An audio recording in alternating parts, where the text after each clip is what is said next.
The question is, eruption of the maxillary first molar occurs at the age of. So we're talking about the permanent molar over here. See, the molars are the most important teeth of mastication. Why? Because they help in bearing all the occlusal stresses, and in addition to bearing all the occlusal stresses, these teeth also have the ability to grind and break your entire food particles into smaller particles.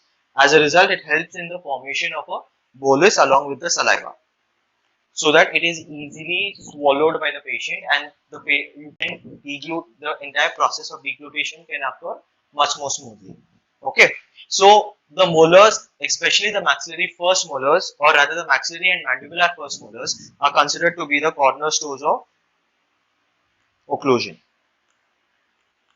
This is important, as and it can come to you as an MCQ. Like for example, the cornerstone of the mouth is your canine, whereas your cornerstone of occlusion are your first molars. The first molars specifically, why? Because they are large teeth and they have the potential to bear most of the stresses that are generated, and that is the reason why they are considered to be the cornerstones of occlusion. So as we know, we have three molars: the maxillary and mandibular first molar, the second molar, and the third molar. Each of these, actually, if you go to see and if you see their eruption tenure, they have their eruption happens at an interval of 6 years each.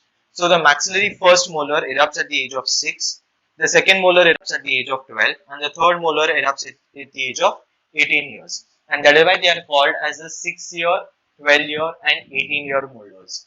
Okay.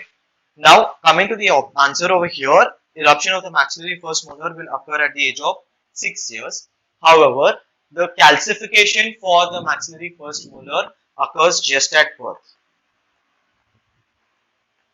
and that is why your neonatal line is present in your permanent maxillary first molars as well, because there is the calcification starts just at birth, so there is a small transition, and because of that you have the neonatal line which is present in the first molars, which is absent in the remaining permanent teeth.